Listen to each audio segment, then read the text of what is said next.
സാഹചര്യം നൽകിയിട്ട് സാമൂഹിക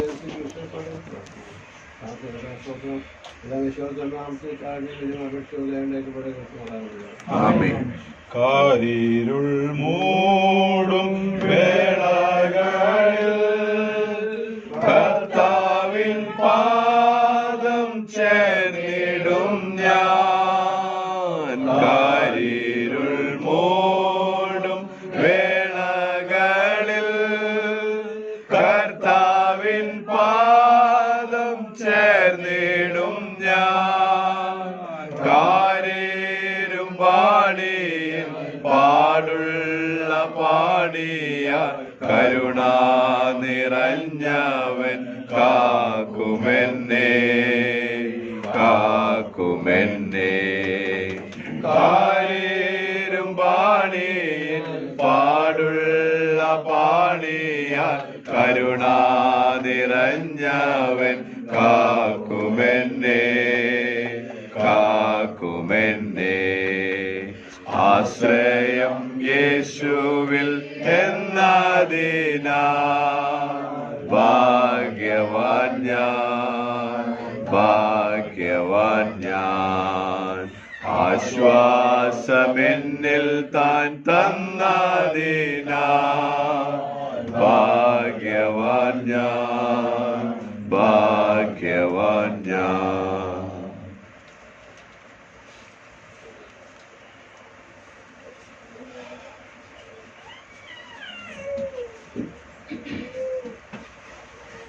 നാമം ഈ പുതിയ ഭവനത്തിൽ നമുക്ക് സഭയായിട്ട് ഒരുമിച്ച് ചേർന്ന് ദൈവത്തെ സ്തുതിക്കാൻ ഒരവസരം കൂടി ലഭിച്ചവർക്ക് ദൈവത്തെ സ്തുതിക്കാം. നമ്മൾ ഓർത്തതുപോലെ പുതിയ സഹോദരിമാരുടെ മധ്യമുള്ളതായ പല ശുശ്രൂഷകളിലും സജീവമായിട്ട് പങ്കുകൊള്ളുവാനും ഉത്തരവാദിത്തങ്ങൾ വഹിക്കാനുള്ള കൃപ ദൈവം നൽകി. അതോർത്ത് നമുക്ക് ദൈവത്തെ സ്തുതിക്കാം.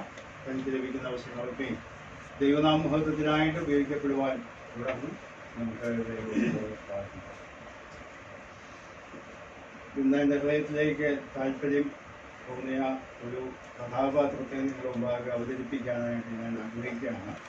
യിരെമ്യാവിൻ്റെ പ്രവചനത്തിൽ നിന്നുള്ള ഒരു വ്യക്തിയെക്കുറിച്ചുള്ള ചില ചിന്തകളാണ് ചുരുങ്ങിയ സമയത്തിനുള്ളിൽ ഞാൻ അവതരിപ്പിക്കാനായിട്ട് ആഗ്രഹിക്കും. യിരെമ്യാവിൻ്റെ പ്രവചനം 38-ാം അധ്യായം 38-39 അധ്യായത്തിലാണ് ആ കാര്യങ്ങൾ പറയുന്നത്. അവിടെയുള്ള ഏബേദ് മേലക് എന്ന ഒരു ഷണ്ണനെ കുറിച്ചുള്ളതായ ചിന്തയാണ് പറയുന്നത്. എൻ്റെ ഓർമ്മ ശരിയാണെങ്കിൽ ചില വർഷങ്ങൾക്ക് മുമ്പ് ഞാൻ എവിടെയാണോ പങ്കുവച്ചിട്ടുണ്ട്. അത് പലരും മറന്നു കാണും എന്ന് ഞാൻ പ്രതീക്ഷിക്കുന്നു. അതുകൊണ്ട് ഒരിക്കൽ കൂടെ ആ കാര്യം ഓർപ്പിക്കാനായിട്ട് ഞാൻ ആഗ്രഹിക്കും. ഇതിനാധാരമായിട്ട് യിരെമ്യാ പറഞ്ഞ 38-ാം അധ്യായത്തിലെ 7 മുതൽ 13 വരെയുള്ള വാക്യങ്ങൾ നമുക്ക് ആദ്യമായിട്ട് വായിക്കാം. അവർ യിരെമ്യാവെ കുഴിയിലിട്ട് കളഞ്ഞു എന്ന് രാജഗൃഹത്തിലുണ്ടായിരുന്ന കൂഷ്യനായ ഏബേദ് മേലക് എന്ന ഷണ്ണൻ കേട്ടു. അന്ന് രാജാവ് ബെന്യാമീൻ വാതിൽക്കൽ ഇരിക്കുകയായിരുന്നു. ഏബേദ് മേലക് രാജഗൃഹത്തിൽ നിന്ന് ഇറങ്ങിച്ചെന്ന് രാജാവിനോട് സംസാരിച്ചു. യജമാനായ രാജാവെ, ഈ മനുഷ്യർ യിരെമ്യാ പ്രവചനോട് ചെയ്ത ഒക്കെയും അന്യായമത്രേ. അവർ അവനെ കുഴിയിലിട്ട് കളഞ്ഞു. നഗരത്തിൽ അപ്പമില്ലായകയാൽ അവൻ അവിടെ പട്ടിണി കിടന്ന് ചാകുകയുള്ളൂ എന്ന് പറഞ്ഞു. രാജാവ് കൂശനായ ഏബേദ് മേലക്കിനോട്, നീ ഇവിടെ നിന്ന് 30 ആളുകളെ കൂട്ടിക്കൊണ്ടു ചെന്ന് യിരെമ്യാ പ്രവാചകൻ മരിക്കും മുമ്പേ അവനെ കുഴിയിൽ നിന്ന് കയറ്റിക്കൊള്ളുക എന്ന് കൽപ്പിച്ചു. അങ്ങനെ ഏബേദ് മേലക് ആ ആളുകളെ കൂട്ടിക്കൊണ്ട് രാജഗ്രഹത്തിൽ ഭണ്ഡാരമുറിക്ക് കീഴെ ചെന്ന് അവിടെ നിന്ന് പഴംതുണിയും കീട്ടുതുണിക്കണ്ടങ്ങളും എടുത്ത് കുഴിയിൽ യിരെമ്യാവിന് കയറുവഴി ഇറക്കിക്കൊടുത്തു. കൂശനായ ഏബേദ് മേലക് യിരെമ്യാവോട്, ഈ പഴംതുണിയും കീട്ടുതുണിക്കണ്ടങ്ങളും നിന്റെ പക്ഷങ്ങളിൽ വെച്ച് അതിനു പുറമെ കയറിട്ടുകൊള്ളുക എന്ന് പറഞ്ഞു. യിരെമ്യാവ് അങ്ങനെ ചെയ്തു. അവർ യിരെമ്യാവെ കയറുകൊണ്ട് കുഴിയിൽ നിന്ന് വലിച്ചു കയറ്റി. യിരെമ്യാവ് കാവൽപ്പുരമുറ്റത്ത് പാർത്തു. ഇവിടെ പറയപ്പെടുന്നതായ കൂഷ്യൻ എന്ന് പറഞ്ഞാൽ നമുക്കറിയാം എത്യോപ്യനാണ്. എത്യോപ്യനായ ഏബേദ് മേലക്കിൻ്റെ ചരിത്രമാണ് ഇവിടെ വായിക്കുന്നത്. ഈ 39-ാം അധ്യായത്തിൽ ചുരുക്കമായിട്ട് അദ്ദേഹത്തെക്കുറിച്ച് പറയുന്നുണ്ട്. പുസ്തകത്തിൽ ഇവിടെ മാത്രമേ ഈ വ്യക്തിയെക്കുറിച്ചുള്ള പരാമർശം കാണുന്നുള്ളൂ. എങ്കിൽ കൂടെ ചില കാര്യങ്ങൾ പ്രത്യേകിച്ച് ഈ ഭാഗം ഞാൻ വായിച്ചു നോക്കിയപ്പോഴത്തെ ശ്രദ്ധയിലേക്ക് കടന്നു. ഒന്നാമതായിട്ട് ഈ ഏബദ് മേലക്ക് ജീവിച്ചിരുന്ന കാലഘട്ടം അവിടെ വായിക്കുന്നുണ്ട്, സിദക്കിയ രാജാവിൻ്റെ കാലഘട്ടമാണ്. ഇതിന് ചരിത്രപരമായ പശ്ചാത്തലം നമുക്ക് അറിയണമെങ്കിൽ 2 നിബത്താന്ത പുസ്തകം അവസാനത്തെ അധ്യായത്തിൽ, അതുപോലെ 2 രാജാക്കന്മാർ 24-25 അധ്യായങ്ങളൊക്കെ വായിച്ചാൽ അറിയാം. ബാബേൽ പ്രവാസത്തിലേക്ക് പോകുന്നതിന് തൊട്ട് മുമ്പ് നടന്നതായ ഒരു സംഭവമാണ്. ബാബേൽ പ്രവാസത്തിൻ്റെ ചരിത്രമൊക്കെയാണല്ലോ ദാനിയേൽ എൻ്റെ പുസ്തകത്തിൽ നാം വായിക്കും. അപ്പം അതിനുള്ള കാരണം നാം ദാനിയേലിൻ്റെ പ്രാർത്ഥനയിലും ഈ യിരെമ്യാവിൻ്റെ പുസ്തകം വായിച്ചാലൊക്കെ മനസ്സിലാക്കാനായിട്ട് പറ്റും. ദൈവജനം ദൈവത്തെ വിട്ടകന്ന് വിഗ്രഹാരാധികളായി തീർന്നത്, ദൈവിക വഴികളിൽ നിന്ന് അകന്നപ്പോൾ വളരെ ശക്തമായ നിലയിൽ യിരെമ്യാവിനാൽ ദൈവത്തിൻ്റെ അരുളപ്പാടുകൾ ആ സമയത്ത് അവിടെ ജനത്തോടെ പറഞ്ഞുവെങ്കിലും രാജാവും രാജാവിൻ്റെ പ്രഭുക്കന്മാരും ജനങ്ങൾ ആരും തന്നെ, വളരെ ചുരുക്കം ആളുകൾ ഒഴിച്ച് ബാക്കി ആരും തന്നെ യിരെമ്യാവിൻ്റെ വാക്കിന് വലിയ വില കൽപ്പിക്കാതെ മുമ്പോട്ട് പോയി. പിന്നീട് യിരെമ്യാവ് തന്നെ പറയുന്നത് 70 വർഷക്കാലം അവർ പ്രവാസികളായി കഴിയും എന്ന്. അതുകൊണ്ടാണ് ദാനിയേലിന്റെ പ്രവചനത്തിൽ നാം വായിക്കുന്നത്, യിരെമ്യാവ് പ്രവാചകന്റെ പുസ്തകത്തിൽ 70 ആഴ്ചവട്ടക്കാലം എന്നുള്ളത് 70 വർഷക്കാലം എന്നുള്ള ഒരു കാലഘട്ടമുണ്ട് എന്ന് മനസ്സിലാക്കി ദാനിയേല് ദൈവജനത്തിന് വേണ്ടി പക്ഷപാതം ചെയ്ത് പ്രാർത്ഥിക്കുന്നതായിട്ടൊക്കെ കാണാനായിട്ട് സാധിക്കും. എന്നാൽ ഇവിടെ ഞാൻ പറയാനായിട്ട് ഉദ്ദേശിക്കുന്നത്, ഏബദ് മേലക്ക് എന്ന് പറയുന്ന വ്യക്തി ഒരു എത്യോപ്യനാണ്, അഥവാ കൂശനാണ്. ദൈവജനത്തിന്റെ മധ്യത്തിൽ മറ്റുള്ള വ്യക്തികള് പ്രവർത്തിച്ച് ദൈവത്തിന് വേണ്ടി നിലനിന്നതായ ഒരു കാലഘട്ടം ആണ് ഇതെന്ന് മനസ്സിലാക്കുക. ഞാൻ ഈ ഭാഗം വായിച്ചപ്പോഴേ നമ്മൾ ആ ചരിത്രം വായിച്ച അതിന്റെ അധ്യായം മുഴുവൻ വായിച്ചാൽ നമുക്കറിയാം എന്താ ഉണ്ടായത്. രാജഗൃഹത്തിൽ ഒരു ജോലിക്കാരനാണ് ഈ ഏബദ് മേലക്ക്. അവൻ എത്യോപ്യക്കാരനാണ്. അവന് അവിടെ ജോലി ചെയ്യുമ്പോൾ ഒരു കാരണവശാലും അവിടെയുള്ള കാര്യങ്ങളിൽ ഇടപെടുവാൻ ആവശ്യമില്ലാത്ത ഒരു വ്യക്തിയാണ്. പക്ഷേ ദൈവത്തിൻ്റെ ആത്മാവ് അവൻ്റെ ഹൃദയത്തിൽ പ്രവർത്തിക്കുകയും ശരിയായ നിലപാട് എടുക്കുവാനായിട്ടൊക്കെ അവന് ഇടയായി. ആ ചരിത്രമാണ് നമ്മുടെ വായിക്കുന്നത്. നാം ആ ഭാഗം വായിക്കുമ്പോഴേ ആ 38-ാം അധ്യായത്തില് അവിടെ ഈ യിരെമ്യാവിനെ കുഴിയിലിട്ട് കളയാനും അല്ലെങ്കിൽ കൊന്നുകളയാനും ഒക്കെ ശ്രമിച്ചതിന്റെ പശ്ചാത്തലം നമുക്കറിയാം. അതിന്റെ 4-ാം വാക്യം, 4-5 വാക്യങ്ങൾ നമുക്ക് വായിക്കാം. 38-ാം അധ്യായത്തിന്റെ 4-5 വാക്യം. പ്രഭുക്കന്മാർ രാജാവിനോട്, ഈ മനുഷ്യൻ നഗരത്തിൽ ശേഷിച്ചിരിക്കുന്ന പടയാളികൾക്കും സർവജനത്തിനും ഇങ്ങനെയുള്ള വാക്ക് പറഞ്ഞ് ധൈര്യക്ഷയം വരുത്തുന്നത് കൊണ്ട് അവനെ കൊന്നുകളയണമേ. ഈ മനുഷ്യൻ ഈ ജനത്തിന്റെ നന്മയല്ല തിന്മയത്ര അന്വേഷിക്കുന്നത് എന്ന് പറഞ്ഞു. സിദക്കിയ രാജാവ്, ഇതാ അവൻ നിങ്ങളുടെ കയ്യിലിരിക്കുന്നു, നിങ്ങൾക്ക് വിരോധമായി ഒന്നും ചെയ്യുവാൻ രാജാവിന് കഴിവില്ലല്ലോ എന്ന് പറഞ്ഞു. അഥവാ ആ പശ്ചാത്തലം മനസ്സിലാക്കാൻ വേണ്ടിയാണ് ഞാനിത് വായിപ്പിച്ചത്.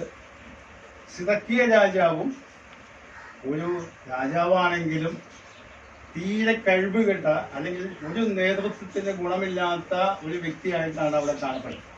അവിടെ പ്രഭുക്കന്മാരായിട്ടുള്ള ആളുകൾ യിരെമ്യാവിനെതിരായിട്ടുള്ള ശബ്ദിച്ചപ്പോൾ സിദക്കിയാവ് പറയുന്ന വാദങ്ങൾ വളരെ ശ്രദ്ധേയമാണ്. രാജാവിന് നിങ്ങൾക്കെതിരായി ഒന്നും ചെയ്യാൻ കഴിവില്ല എന്ന് പറഞ്ഞാൽ പ്രഭുക്കന്മാർ സംഘടിച്ച് രാജാവിനോട് യിരെമ്യാവിനെ കുറിച്ചൊരു ആരോപണം ഉന്നയിച്ചു. യിരെമ്യാവ് ദൈവത്തിൻ്റെ വചനങ്ങളാണ് പറഞ്ഞത്. നാം ഈ വേദഭാഗം മനസ്സിലാക്കണമെങ്കിൽ 2 നിബത്താന്ത പുസ്തകം അതിൻ്റെ 36-ാം അധ്യായത്തിൻ്റെ 12-ാം വാക്യം എന്ന് വായിക്കാം. സിദക്കിയാവിന്റെ 11-12 വാക്യം. 2 നിബത്താന്ത 16-11-12. സിദക്കിയാവ് വായിച്ചു തുടങ്ങിയപ്പോൾ അവന് 21 വയസ്സായി. അവൻ 11 സംവത്സരം യെരൂശലേമിൽ വാണു. അവൻ തന്റെ ദൈവമായ യഹോവയ്ക്ക് അനിഷ്ടമായുള്ളത് ചെയ്തു. യഹോവയുടെ വായിൽ നിന്നുള്ള വചനം പ്രസ്താവിച്ച യിരെമ്യാ പ്രവാചകന്റെ മുമ്പിൽ തന്നെ താഴ്ത്തി. ഇതാണ് സിദക്കിയാവിന്റെ ചരിത്രത്തെ കുറിച്ച് ദൈവത്തിന്റെ ആത്മാവ് രേഖപ്പെടുത്തി. പ്രവാസത്തിലേക്ക് പോകേണ്ടി വരും. ബാബേൽ രാജാവ് വന്ന് കീഴടക്കും. അതുകൊണ്ട് ബാബേൽ രാജാവിന്റെ ആശ്രയിച്ച് മുമ്പോട്ട് പോവുകയാണെങ്കിൽ കൊല്ലപ്പെടാതെ ജീവിക്കാം എന്നുള്ളതായ യിരെമ്യാവിന്റെ വചനങ്ങളെ കേട്ടപ്പോൾ ഇവിടെ യിരെമ്യാവിന്റെ കാലത്ത് ജീവിച്ചിരുന്ന പ്രഭുക്കന്മാര് മൊത്തത്തിൽ പറയുന്നത് എന്താണെന്ന് അറിയാമോ? ജനത്തിന്റെ മനോവീര്യം കെടുത്തുന്ന ഒരു സന്ദേശമാണ് യിരെമ്യാവ് പറയുന്നത്. എന്ന് പറഞ്ഞാൽ പ്രതികൂലങ്ങൾ വരുമ്പോൾ എതിർത്ത് നിൽക്കാനായിട്ട് കഴിയണം എന്നുള്ളതായ രീതിയിലുള്ള ഒരു മനോഭാവമാണ്. എന്നാൽ നാം ഒരു കാര്യം മനസ്സിലാക്കണം, ദൈവത്തിൻ്റെതായ പദ്ധതിയിലാണ് നെബൂഖദ്നേസർ രാജാവ് അല്ലെങ്കിൽ ബാബേലിന്റെ രാജാവ് കൽദയരെ കടന്നു വന്ന് ഇസ്രായേലിനെ യഹൂദയെ ആക്രമിക്കുവാനും അടിമകളാക്കുവാനും ശ്രമിക്കുന്നത് എന്ന് മനസ്സിലാക്കിയ യിരെമ്യാവാണ് ഈ സന്ദേശം പറയുന്നത്. അവിടെ വായികൾ നാം ദിനവൃത്താന്ത പുസ്തകത്തിൽ വായിച്ചല്ലോ, യഹോവയുടെ വായിൽ നിന്നുള്ള വചനങ്ങളെ പറഞ്ഞതായ യിരെമ്യാവിന്റെ വാക്കുകൾ കേട്ടിട്ടുണ്ട്. അപ്പോൾ യിരെമ്യാവിന്റെ സ്വന്തം ഇഷ്ടത്തിന് പറഞ്ഞതല്ല, ദൈവത്തിന്റെ വചനമാണ് യിരെമ്യാവ് അവിടെ പ്രസ്താവിച്ചത്. എന്നാൽ അതിനെതിരെ നിൽക്കാനായിട്ടുള്ളൊരു മനോഭാവമാണ് അന്നത്തെ പ്രഭുക്കന്മാര് വളരെ ശക്തരായിരുന്നു. രാജാവിനെ പോലും ഭയപ്പെടുന്ന രീതിയിൽ, രാജാവ് പോലും ഭയപ്പെടാവുന്ന രീതിയിലുള്ളതായ ഒരു സംവിധാനമാണ് അവിടെ ഉള്ളത്. അതുകൊണ്ടാണ് രാജാവ് പറയുന്നത്, നിങ്ങൾക്കെതിരെ എനിക്ക് ഒന്നും ചെയ്യാനായിട്ട് കഴിയില്ല, നിങ്ങൾ പറഞ്ഞ പോലെയൊക്കെ ചെയ്യാം എന്ന് പറഞ്ഞ് അവര് യിരെമ്യാവെ കൊന്നുകളയാനായിട്ടുള്ള അപേക്ഷ സാധിപ്പിച്ചെടുത്തു. അവര് ചെയ്ത കാര്യമാണ് നാം വായിച്ചത്. 6-ാം വാക്യത്തിൽ വായിക്കുന്നത്, അവർ യിരെമ്യാവെ പിടിച്ച് കാവൽപ്പുഴമുറ്റത്തെ രാജകുമാരനെ മൽക്കിയാവിനുള്ള കുഴിയിൽ ഇറക്കി. കയറുകൊണ്ടായിരുന്നു യിരെമ്യാവെ ഇറക്കിയത്. കുഴിയിൽ ചെളിയല്ലാതെ വെള്ളമില്ലായിരുന്നു. യിരെമ്യാവ് ചെളിയിൽ താഴു. ചെളിയിൽ താഴുക എന്ന് പറഞ്ഞതിന്റെ അർത്ഥം സ്വന്തമായി രക്ഷപ്പെടാനായിട്ട് യാതൊരു മാർഗവുമില്ല. അവനവിടെ കിടന്ന് ചാകണം എന്ന് മാത്രമേ പ്രഭുക്കന്മാർക്ക് ആഗ്രഹമുള്ളൂ. എന്നാൽ ഇവിടെ എന്റെ ശ്രദ്ധയിലേക്ക് വന്നത്, ഈ ഏബെദ് മേലക്ക് എന്ന് പറയുന്ന ഈ രാജപുത്രൻ ഇത് കേട്ടപ്പോൾ അന്നത്തെ പ്രഭുക്കന്മാര്, രാജാവ്, അങ്ങനെയുള്ള ഭൂരിഭാഗം അധികാരി വർഗങ്ങളൊക്കെ യിരെമ്യാവിന് എതിരായിട്ട് നിൽക്കുന്നവരാണ്. എന്നിട്ടും വളരെ ധീരതയോടുകൂടെ ഈ കൂശിനായ ഏബെദ് മേലക്ക് രാജാവിന്റെ അടുക്കൽ ചെന്ന് പറയുന്ന വാചകം ശ്രദ്ധിച്ചോ. 8-ാം വാക്യത്തിൽ ഞാൻ വായിക്കുന്നത്, ഏബെദ് മേലക്ക് രാജഗൃഹത്തിൽ നിന്ന് ഇറങ്ങിച്ചെന്ന് രാജാവിനോട് സംസാരിച്ചു. യജമാനെ രാജാവേ, ഈ മനുഷ്യർ യിരെമ്യാ പ്രവാചകനോട് ചെയ്തതൊക്കെയും അന്യായമത്ര. ഈ വ്യക്തി, ഞാൻ ഈ ഭാഗം ചിന്തിച്ചപ്പോൾ സാധാരണഗതിയിൽ നാം ആണ് അങ്ങനെ ഒരു കാര്യത്തിൽ മുഴുകയാണെങ്കിൽ ബഹുജനത്തിന്റെ അഭിപ്രായം എന്തായിരിക്കും? ഇതൊരു വലിയ കാര്യമുണ്ട് ഈ കാര്യങ്ങളൊക്കെ അന്വേഷിക്കുന്നത്. വേറെ നാട്ടിൽ നിന്ന് ജോലിക്കായിട്ട് ഇവിടെ കടന്നു വന്ന് നിൽക്കുന്ന വ്യക്തി, അവന് ഷണ്ണനാണ്, അവന് കുടുംബവും അല്ലെങ്കിൽ പശ്ചാത്തലമൊന്നുമില്ല, ജോലി ചെയ്ത് അവന് ജീവിച്ച പോലെ ഈ വക കാര്യങ്ങളൊക്കെ അന്വേഷിക്കാൻ ഞങ്ങൾ ഇവിടെ ഇല്ല എന്നൊക്കെ ചിന്തിക്കുകയും പെരുമാറുകയും ചെയ്യാനുള്ള സാധ്യതയാണ്. എന്നാൽ ദൈവികമായ വെളിച്ചം ലഭിച്ച ആ വ്യക്തി, അവൻ രാജാവിന്റെ അടുത്ത് എന്ന് പറയുന്നത് അന്യായമാണ് ഇവിടെ നടന്നത്. ദൈവത്തിന്റെ പ്രഭുവായ അല്ലെങ്കിൽ പ്രവാചകനായ യിരെമ്യാവിന് വേണ്ടി ശക്തമായി നിൽക്കാൻ കഴിവുള്ള ഒരു വ്യക്തി.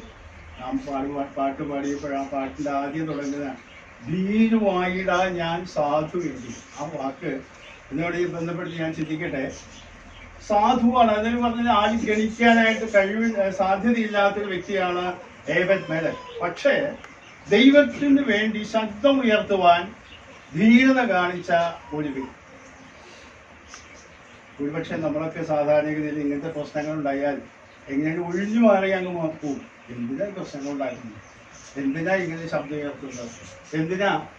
ദൈവജനത്തിന്റെ മധ്യത്തിൽ ധീരതയോടെ നിൽക്കുവാനുള്ളതായ ആ കഴിവ് നഷ്ടപ്പെട്ട സമൂഹമാണ് ഭൂരിഭാഗം ആളുകൾ.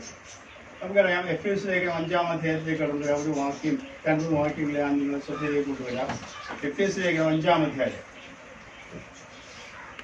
അതിന്റെ 6 മുതൽ 13 വരെയുള്ള വാക്യങ്ങളാണ് വായിക്കുന്നത്. വ്യർത്ഥവാക്കുകളാൽ ആരും നിങ്ങളെ ചതിക്കരുത്. ഈ വക നിമിത്തമല്ലോ ദൈവകോപം അനുസരണം കെട്ടവരുടെ മേൽ വരുന്നു. നിങ്ങൾ അവരുടെ കൂട്ടാളികളാകരുത്. മുമ്പേ നിങ്ങൾ ഇരുളായിരുന്നു, ഇപ്പോഴോ കർത്താവിൽ വെളിച്ചമാകുന്നു. കർത്താവിന് പ്രസാദമായത് എന്തെന്ന് പരിശോധിച്ചുകൊണ്ട് വെളിച്ചത്തിലുള്ളവരായി നടന്നുകൊള്ളുവിൻ. സകല സൽഗുണവും നീതിയും സത്യവുമല്ലോ വെളിച്ചത്തിന്റെ ഫലം. ഇരുട്ടിന്റെ നിഷ്ഫല പ്രവർത്തികളിൽ കൂട്ടാളികളാകരുത്. അവയെ ശാസിക്കുക അത്രേ വേണ്ടത്. അവർ ഗൂഢമായി ചെയ്യുന്നത് പറവാൻ പോലും ലജ്ജയാകുന്നു. അവയെ ശാസിക്കുമ്പോഴോ സകലത്തെയും കുറിച്ച് വെളിച്ചത്താൽ ബോധം വരും. ബോധം വരുന്നതെല്ലാം വെളിച്ചം പോലെ തെളിവല്ലോ. ഇവിടെ വെളിച്ചത്തിന്റെ മക്കൾ എന്ന് പറഞ്ഞുകൊണ്ട് ദൈവമക്കളെ പൗലോസ് ലേഖനത്തിൽ വിശേഷിപ്പിക്കുന്നതിന്റെ പ്രത്യേകത 2 കാര്യങ്ങളാണ്. ഒന്ന്, തെറ്റായ കാര്യങ്ങളിൽ കൂട്ടാളികളാകരുത്. 2, കൂട്ടാളികളാകരുത്, തെറ്റ് ചെയ്യരുത് എന്ന് മാത്രമല്ല, തെറ്റ് ചെയ്യുമ്പോൾ അവയെ ശാസിക്കുവാനുള്ളതായ മനോധൈര്യമുള്ളവരായിട്ട് നാം തീരും. പലപ്പോഴും നാം ആദ്യത്തെ ഭാഗത്ത് നാം ശ്രദ്ധിക്കും, തെറ്റായ മേഖലകളിലോ കൂട്ടാളികളാകാതെ ഒക്കെ ഒഴിഞ്ഞു മാറിയൊക്കെ പോകാം. എന്നാൽ ഇവിടെ വെളിച്ചത്തിന്റെ മക്കളായ ദൈവത്തിന്റെ മക്കൾ ഏത് നിലപാട് എടുക്കണം എന്നിവിടെ വ്യക്തമായിട്ട് പറയുന്നുണ്ട്. അവിടെ പറയുന്നത് അവയെ ശാസിക്കണം, അവൻ ഗൂഢമായി ചെയ്യുന്നത് പോലും എന്ന് പറഞ്ഞാണ്. ചിലപ്പോഴൊക്കെ നമ്മളൊക്കെ കേൾക്കുന്നത്, പ്രത്യേകിച്ച് കാര്യങ്ങളൊക്കെ ചെയ്യാൻ നേതൃത്വത്തിലുള്ളവരെ വളരെ ശക്തമായി സംസാരിക്കുന്നുണ്ടല്ലോ. എന്ത് ഇത്ര രൂക്ഷമായി സംസാരിക്കുന്നത്? വളരെ ശാന്തമായി, വളരെ മര്യാദയായിട്ട്, വളരെ ആരെയും പിണക്കാതെ സംസാരിക്കണം എന്നൊക്കെ പലരും പ്രതികരിക്കുന്നതായിട്ട് ഞാൻ കേട്ടിട്ടുണ്ട്. എന്നാൽ വേദപുസ്തകത്തിന്റെ പ്രമാണം നാം വായിച്ചാല് തെറ്റായ കാര്യങ്ങളെ ശാസിക്കണമെന്നും തിരുത്തണമെന്നും അതിനെതിരായി നിൽക്കണമെന്ന് തന്നെയാണ് പറഞ്ഞത്. തീത്തോസിന്റെ ലേഖനം വായിച്ചാലും തിമോഥെയോസിന്റെ ലേഖനം വായിച്ചാലും അവിടെ പറയുന്നത് കഠിനമായി ശാസിക്കുക എന്ന വാക്കൊക്കെയാണ് അവിടെ ഉപയോഗിച്ചത്. ഇവിടെ ഏബെദ് മേലക്ക് ദൈവിക വെളിച്ചം ലഭിച്ച വ്യക്തിയായിരുന്നുകൊണ്ട് ഇവിടെ രാജാവിന്റെ അടുക്കൽ ചെന്ന് പറയുകയാണ്, അവർ ചെയ്തതൊക്കെ അന്യായമാണ്, അവരെ കൊന്നുകളയാനായിട്ട് യാതൊരു ആവശ്യമില്ല എന്ന് പറഞ്ഞപ്പോഴേ ഞാൻ അതിനെ ശ്രദ്ധിച്ചത് അവിടെ 10-ാം വാക്യത്തില് 38:10 വായിക്കുന്നത് രാജാവ് കൂശനായി വരും. അപ്പോൾ പ്രഭുക്കന്മാർ ചെന്ന് പറഞ്ഞപ്പോഴും നിങ്ങൾ പറഞ്ഞു അതുപോലെ ചെയ്യാനെയാണ്. ഇപ്പോൾ ഇതാ ഏബേദ് മേലേക്ക് ചെന്ന് പരാതി പറഞ്ഞപ്പോഴും അപ്പോഴും സമ്മതിക്കുന്ന രാജാവ്. ഈ രാജാവിന് തനതായ ഒരു വ്യക്തിത്വമോ തീരുമാനമെടുക്കാനുള്ള കഴിവോ ഇല്ലാത്ത ഒരു വ്യക്തി പറഞ്ഞത്, നീ വേഗം ആ 30 ആളുകളെ കൂട്ടി ചെന്ന് യിരെമ്യാവ് മരിക്കാതിരിക്കാനായിട്ട് കാര്യങ്ങൾ ചെയ്യും. അപ്പോൾ നാം മനസ്സിലാക്കേണ്ടത്, പരിമിതികളുള്ളവരും അല്ലെങ്കിൽ കർത്താവിന് വേണ്ടി പലതും ചെയ്യാൻ കഴിവില്ല എന്ന് മറ്റുള്ള വിധി എഴുതുന്നവരും ദൈവത്തിന് വേണ്ടി വൻ കാര്യങ്ങൾ ചെയ്യാൻ ഉപയോഗിക്കപ്പെടുന്നത് അവരുടെ സമർപ്പണത്തിന്റെ ലക്ഷണമായിട്ടാണ് നാം മനസ്സിലാക്കി. ഇവിടെ വായിക്കുന്നത് ഈ ഏബെദ് മേലക്കിന്റെ ചരിത്രം നാം വായിച്ചല്ലോ, വലിയ സംവിധാനങ്ങളൊന്നുമില്ല. ഈ യിരെമ്യാവെ കുഴിയിൽ വലിച്ചു കയറ്റാൻ അവൻ ചെയ്തത് ഈ പഴന്തുണിയും കീത്തുതുണിയും കഷ്ണങ്ങളും കൊണ്ട് 30 ആളുകൾ സംഘടിപ്പിച്ച് കൊണ്ട് കയറൊക്കെ എടുത്ത് കുഴിയിലേക്ക് ഇട്ട് കൊടുത്ത് അത് കക്ഷത്തിൽ വെക്കുക, ഞങ്ങൾ കയറിട്ട് വരാം, വലിച്ചു കയറ്റാം എന്ന് പറഞ്ഞ് യിരെമ്യാവെ അവരെ കുഴിയിൽ നിന്ന് വലിച്ചു കയറ്റി. ദൈവത്തിന് വേണ്ടി കാര്യങ്ങൾ ചെയ്യാനായിട്ട് വലിയ സംവിധാനങ്ങൾ ആവശ്യമാണ്, വലിയ സംഘടനകൾ ആവശ്യമാണ്, വലിയ പിൻബലം ആവശ്യമാണ് എന്ന് വിചാരിക്കരുത്. സമർപ്പണത്തിന്റെ പാതയിൽ നാം മുൻപോട്ട് പോകാൻ ദൈവത്തിൻ്റെതായ വെളിച്ചം ലഭിച്ചവരാണെങ്കിൽ ദൈവം അതിനുള്ള വഴികൾ ഒരുക്കിത്തരും.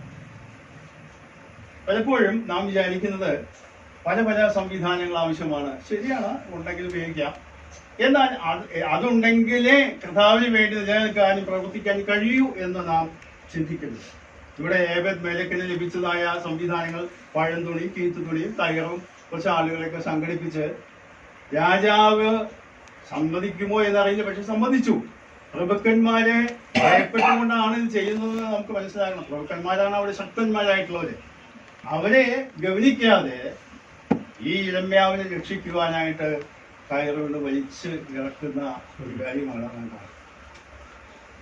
ഈ യിരെമ്യാവിന്റെ ഈ സിദക്കിയാവിന്റെ വളരെ ദുഃഖകരമായ അനുഭവമൊക്കെ യിരെമ്യാവ് പറഞ്ഞ 52-ാം അധ്യായത്തില് നാം വായിക്കുന്നുണ്ട്. ഈ സിദക്കിയ രാജാവ് ദൈവത്തിന്റെ ആലോചന കേൾക്കാതെ വണ്ണം അത് രാജാക്കന്മാരുടെ പുസ്തകത്തിലും എഴുതിയിട്ടുണ്ട്. 52-ാം അധ്യായത്തിലെ ഒരു വാക്യം നമുക്ക് വായിച്ച് കേൾപ്പിക്കാം.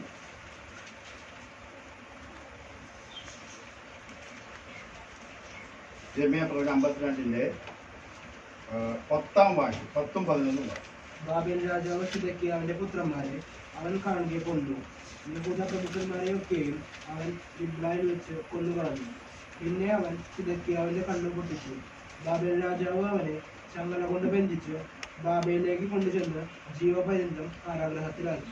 ഇവിടെ യിരെമ്യാവിന്റെ വചനങ്ങളെ കേൾക്കാതിരുന്ന സിദെക്കീയ രാജാവിനുണ്ടായ ദുരന്തമാണ് നാം കാണുന്നത്. സ്വന്തം മക്കള് തന്റെ മുമ്പിൽ വെച്ച് കൊല്ലപ്പെടുന്നു കേട്ടു. അവന്റെ കണ്ണു കുത്തിപ്പൊട്ടിച്ച് അവൻ കാരാഗ്രഹത്തിലാക്കി, അവനെ അടിമയാക്കി കൊണ്ടു. ദൈവിക സന്ദേശം ലഭിച്ചപ്പോഴേ അതിന് കീഴ്പ്പെടാതിരുന്ന ഒരു രാജാവ്, ആ പ്രഭുക്കന്മാരും അങ്ങനെയൊക്കെ തന്നെയാണ്. അവരെല്ലാം പലരും കൊല്ലപ്പെട്ടു, അവരൊക്കെ അടിമകളായി പോയി എന്നാണ് നാം മനസ്സിലാക്കുന്നത്. എന്നാൽ അതിന്റെ മധ്യത്തിൽ ഏബെദ്മേലെക്ക് എന്ന കൂശ്യൻ ദൈവത്തിന് വേണ്ടി ശക്തമായ നിലപാടുകൾ എടുത്ത് കർത്താവിന് വേണ്ടി പ്രവർത്തിച്ചു. അവന് ലഭിച്ച പരിമിതികള് ഉള്ള സാഹചര്യങ്ങൾ വെച്ചുകൊണ്ട് അവൻ ചിലപ്പോഴൊക്കെ നമ്മൾ വിചാരിക്കുന്നത് പല കാര്യങ്ങൾ ചെയ്യുമ്പോഴേ എങ്ങനെയൊക്കെ ആയിരിക്കാവോ, ഞാൻ ഇങ്ങനെയൊക്കെ ഇറങ്ങി തിരിച്ചാൽ പല കാര്യങ്ങളൊക്കെ ചെയ്താൽ. ഞാൻ പണ്ട് ജോലി ചെയ്യുന്ന സ്ഥാപനത്തില് ചില വർഷങ്ങൾക്ക് മുമ്പുണ്ടായതാണ്. എൻ്റെ ഒരു വളരെ അടുത്ത സുഹൃത്തും ഞാൻ പല കാര്യങ്ങളിലും സഹകരിച്ച് പ്രവർത്തിക്കുന്ന ഒരു വ്യക്തിയാണ്.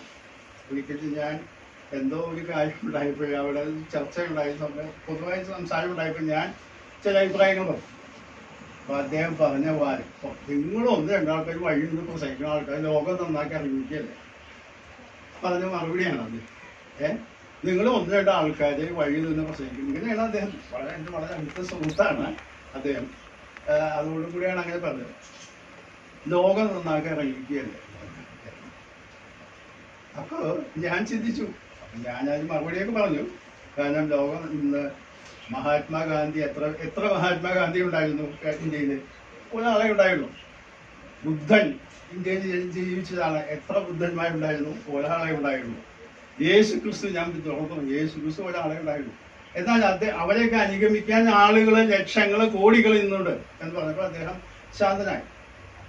ഞാൻ പറഞ്ഞത്, ആരെങ്കിലും ഒരാൾ മുൻകൈ എടുത്ത് കർത്താവിന് വേണ്ടി നിൽക്കാൻ തയ്യാറായാൽ ദൈവം കാര്യങ്ങളെ അനുകൂലമാക്കി തീർക്കും എന്നാണ് മനസ്സിലാക്കുന്നത്.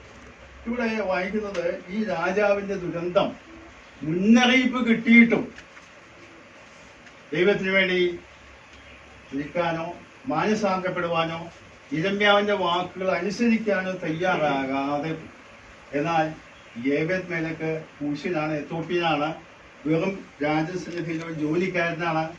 എങ്കിൽ കൂടെ ദൈവത്തിന് വേണ്ടി നിൽപ്പാൻ തയ്യാറായപ്പോൾ യിരെമ്യാവിന് ജീവൻ ലഭിച്ചു എന്ന് മാത്രമല്ല, അവൻ അവിടെ നിന്ന് വലിച്ചു കയറ്റപ്പെട്ടു. അവൻ അവിടെ കാവൽപ്പുര മഞ്ചത്ത് പാർത്തതായിട്ട് ചരിത്രം വായിച്ചാൽ അവിടെ രാജാവ് ബാബേൽ രാജാവ് ആക്രമിച്ചപ്പോൾ യിരെമ്യാവിന് സ്വാതന്ത്ര്യം കൊടുത്ത് അവിടെ താമസിക്കണമെങ്കിൽ താമസിക്കും, വേണമെങ്കിൽ എൻ്റെ കൂടെ ബാബയിലേക്ക് പോരാം എന്നൊക്കെ പറഞ്ഞതായിട്ട് കഥ വായിക്കുന്നു. എന്നാൽ എൻ്റെ ശ്രദ്ധയിലേക്ക് കടന്നു വന്നത് മൂന്നാമത്തെ അവസാനത്തെ ഒരു കാര്യം ഞാൻ വായിച്ച് കേൾപ്പിക്കാം. 39 യിരെമ്യാ പ്രവചനം 39 15 മുതൽ 18 വരെയുള്ള വാക്യം. യിരെമ്യാവ് കാവൽപ്പുരമുറ്റത്ത് അടയ്ക്കപ്പെട്ടിരുന്ന കാലത്ത് യഹോവയുടെ അരുളപ്പാടാണുണ്ടായിരുന്നത്.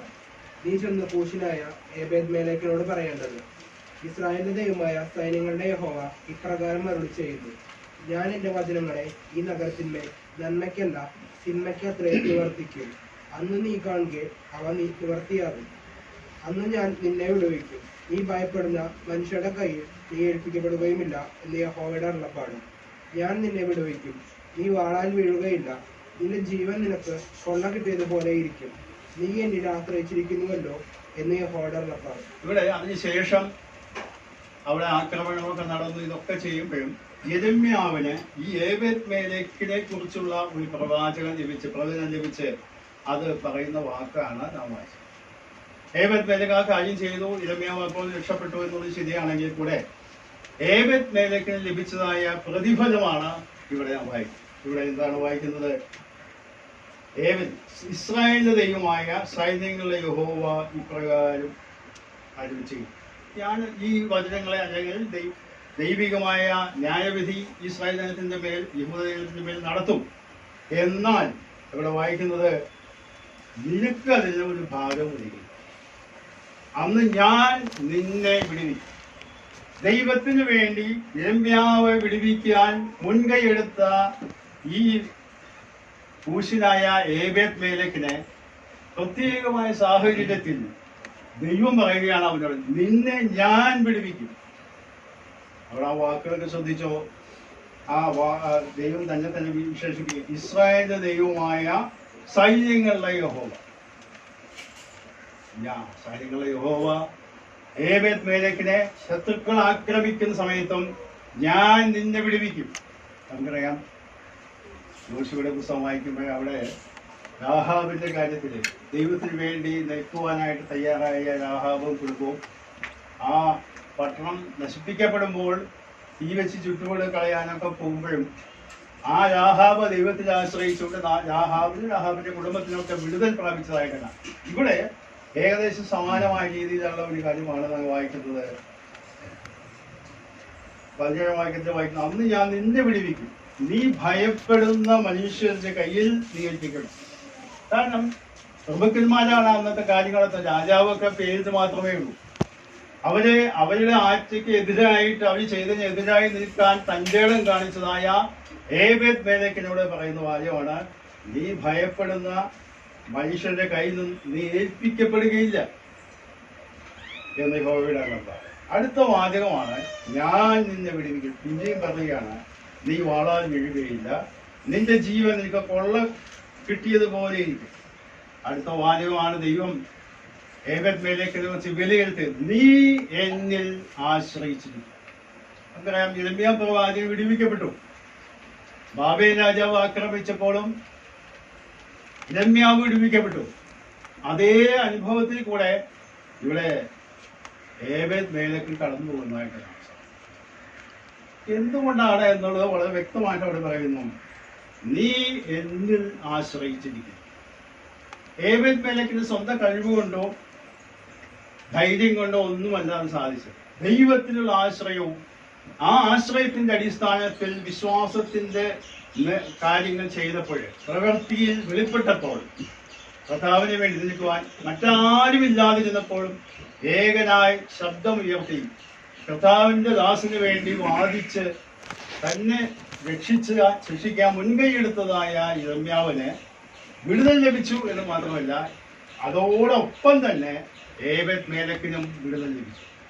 ഞാൻ ഈ വേദഭാഗം വായിച്ചപ്പോൾ എൻ്റെ ശ്രദ്ധയിൽ കടന്നു വന്ന 1-2 വാക്യങ്ങൾ കൂടെ ഞാൻ വായിച്ച് ഞാൻ നിങ്ങളെ ശ്രദ്ധ ഈ ചിന്ത അവസാനിപ്പിക്കട്ടെ. മത്തായി സുവിശേഷം 10-ാം അധ്യായം.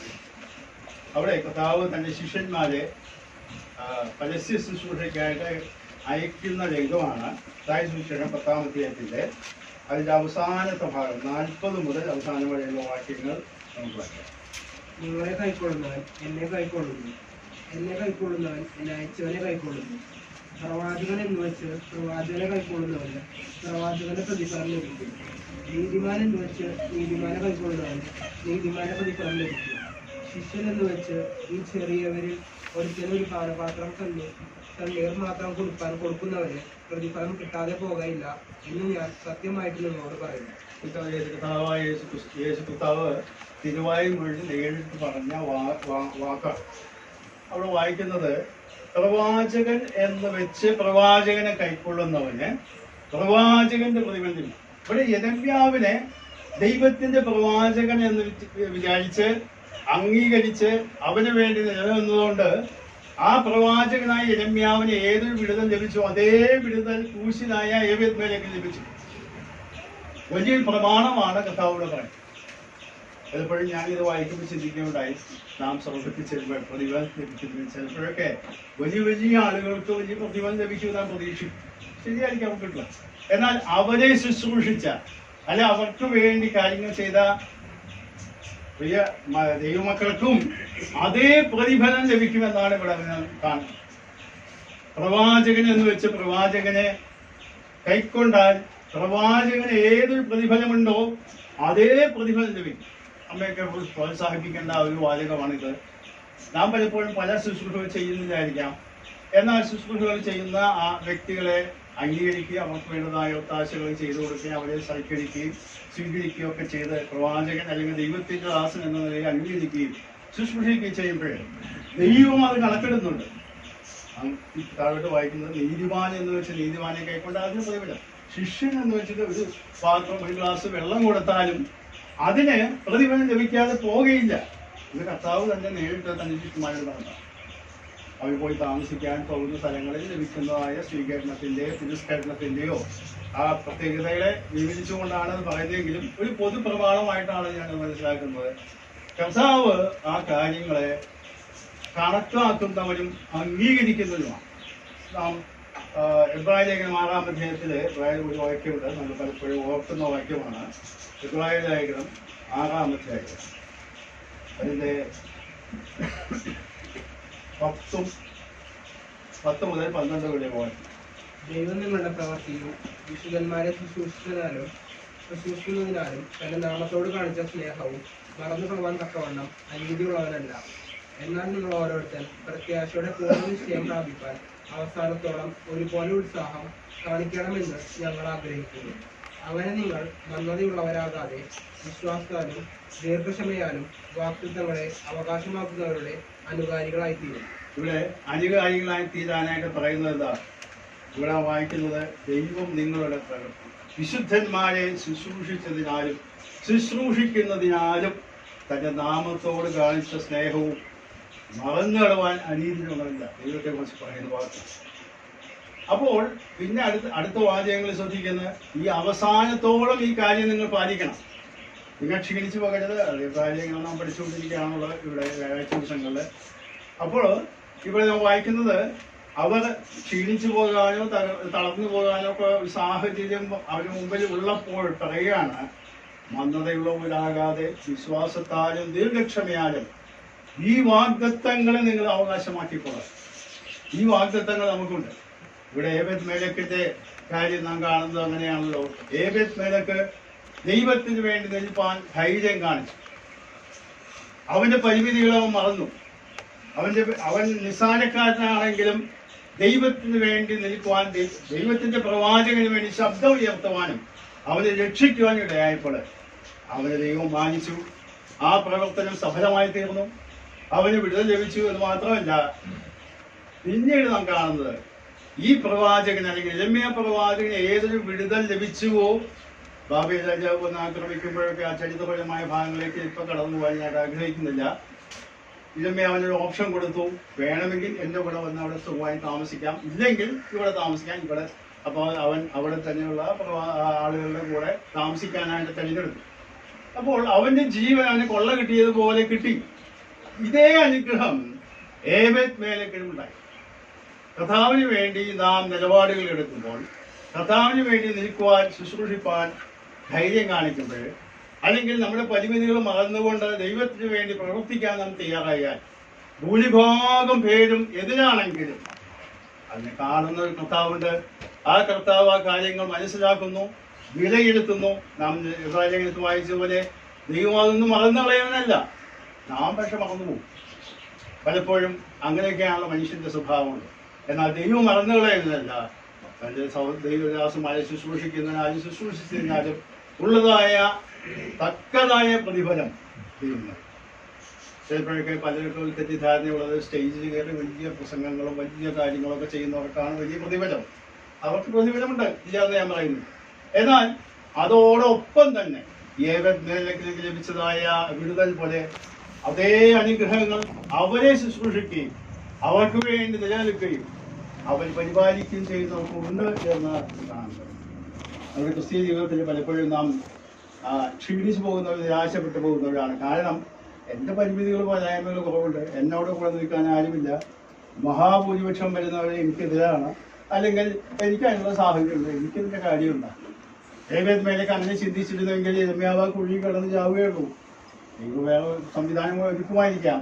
എന്നാൽ അവിടെ ദൈവത്തിന് വേണ്ടി നിൽപ്പാൻ, യിരെമ്യാ പ്രവാചകന് വേണ്ടി നിൽപ്പാൻ, ശബ്ദിക്കാൻ, തന്റെ ജീവൻ പോലും പണയം വെച്ചുകൊണ്ട് യിരെമ്യാ പ്രവാചകനെ രക്ഷിക്കാനായിട്ട് രാജാവിന്റെ മുമ്പിൽ ധൈര്യത്തോടെ സംസാരിക്കാനുള്ള പ്രാപ്തി, ധൈര്യവും ദൈവത്തിൽ ആശ്രയിച്ചതായ ഏബേദ് മേലക്കിന് സാധിച്ചു. അതുകൊണ്ട് പ്രവാചകന് ലഭിച്ച അതേ പ്രതിഫലം ഈ ഏബേദ് മേലക്കിന് ലഭിച്ചു. നാമും നമ്മുടെ ക്രിസ്തീയ ജീവിതത്തിലെ നമ്മുടെ പരിമിതികൾ നോക്കിയോ, സാഹചര്യങ്ങൾ നോക്കിയോ, അല്ലെങ്കിൽ ആരുമില്ലെന്ന് വിചാരിച്ചോ ഒന്നും നാം നിരാശപ്പെടേണ്ട കാര്യമില്ല. കാരണം ദൈവം നമുക്ക് വെളിച്ചം നൽകിയിട്ടുണ്ടെങ്കിൽ ആ വെളിച്ചത്തിനനുസരിച്ച് മുമ്പോട്ട് പോകുവാൻ ദൈവം നമുക്ക് സാഹചര്യം നൽകി. പരിമിതികളുണ്ടെങ്കിൽ ആ പരിമിതികളെ എടുത്ത് ഉപയോഗിച്ച് ദൈവനാമഹോത്വത്തിനായിട്ട് ജീവിപ്പാനായിട്ടും പ്രവർത്തിപ്പാനായിട്ടും ദൈവം നമ്മെ ശക്തീകരിക്കും. മാത്രമല്ല ഭാവിയിൽ ഈ പ്രവർത്തനങ്ങളൊക്കെ ദൈവം പ്രതിഫലം നൽകുന്നവനാണ്. അതുകൊണ്ട് ഭൂരിപക്ഷത്തിന് ആ തെറ്റായ മാർഗങ്ങളിൽ നിന്ന് എതിരായിട്ട് നിൽക്കുവാൻ നമുക്ക് ഇടയാകാം. ദൈവത്തിന് വേണ്ടി നിൽപ്പാനായിട്ട്, ദൈവവചനത്തിന്റെ വ്യവസ്ഥകൾക്ക് നിൽപ്പാനായിട്ടുള്ള കഴിവും പ്രാപ്തിയും നമുക്ക് വേണം. അതിന് ഏബദ്മേലെക്കിനെ പോലെ ദൈവത്തിൽ ആശ്രയിക്കുവാൻ ഉള്ളതായ, ദൈവത്തെ വിശ്വസിക്കാനുള്ളതായ ആ ഒരു മനോഭാവം നമുക്കുണ്ടായാൽ തളർന്നു പോകാതെ കർത്താവിനോട് നിൽക്കാം. ദൈവസന്നിധി ചിലപ്പോൾ നമ്മുടെ പ്രവർത്തനങ്ങളെ വിലയിരുത്തി ദൈവം നമുക്ക് പ്രതിഫലം നൽകും. അതുകൊണ്ട് വളരെ പ്രത്യാശയോടുകൂടെ ലേഖനങ്ങളിൽ പറയുന്നതുപോലെ മന്ദതയുള്ളവരാകാതെ ദീർഘക്ഷമയാലും ആ വാഗ്ദത്തങ്ങളെ പ്രാപിക്കാം. ദൈവത്താമം നമ്മൾക്കുള്ളതാകട്ടെ. ഈ കുടുംബത്തിനും ഇവരെല്ലാവർക്കും ഇത് സമാധാനത്തിന് അനുഗ്രഹത്തിന് കാരണമായി തീരട്ടെ എന്ന് പ്രാർത്ഥിച്ചുകൊണ്ട് ഞാൻ എൻ്റെ വാക്കുകളെ